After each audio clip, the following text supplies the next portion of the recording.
At midnight, Herlina woke up with a jolt. Her heart was pounding and her body was drenched in sweat.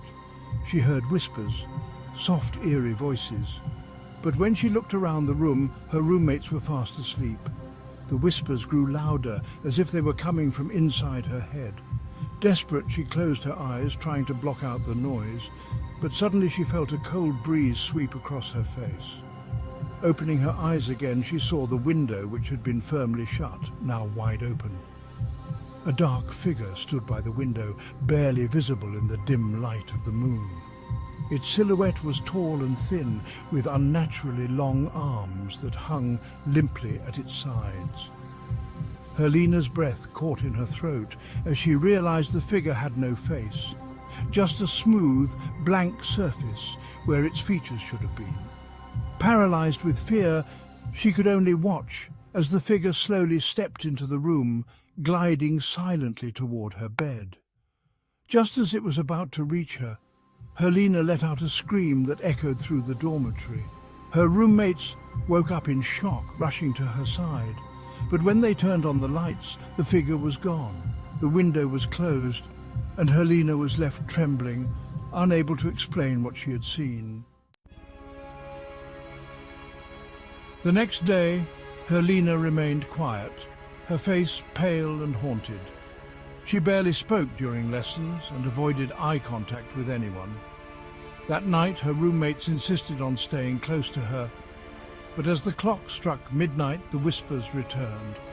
This time they were louder, more urgent and more malevolent. Herlina could hear the words clearly now. "Come with us, join us." The room grew cold again, and Herlina felt an invisible presence pressing down on her chest, making it difficult to breathe. She struggled to move, but her body was frozen. In the corner of the room, the dark figure appeared once more, but now it was accompanied by several other shadowy forms. They hovered in the darkness, their faceless heads turned toward her, watching, waiting.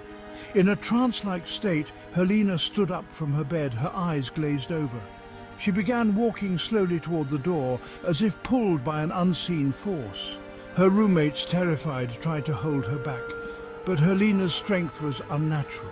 She broke free from their grip and walked out into the cold night air, her steps leading her toward the forbidden forest. By the time her friends and found her, Herlina was standing at the edge of the forest, her eyes blank and her lips moving as if chanting something in a language they didn't understand. They called out to her, but she didn't respond. He quickly recited prayers, trying to bring her back to her senses. After what felt like an eternity, Herlina collapsed into his arms, unconscious. When she woke up the next morning, Herlina had no memory of what had happened. The teachers performed cleansing rituals and prayed for her safety, but the experience had left its mark on her. Her once bright eyes were now shadowed with fear, and she seemed distant, as if a part of her had never truly returned from the edge of the forest. Weeks passed, and though Herlina resumed her routine, The whispers never stopped. She could still hear them calling her name, urging her to return to the forest. Desperate for answers, Herlina sought out the oldest in the school, who was known to be well versed in the village's history. The old revealed a dark secret.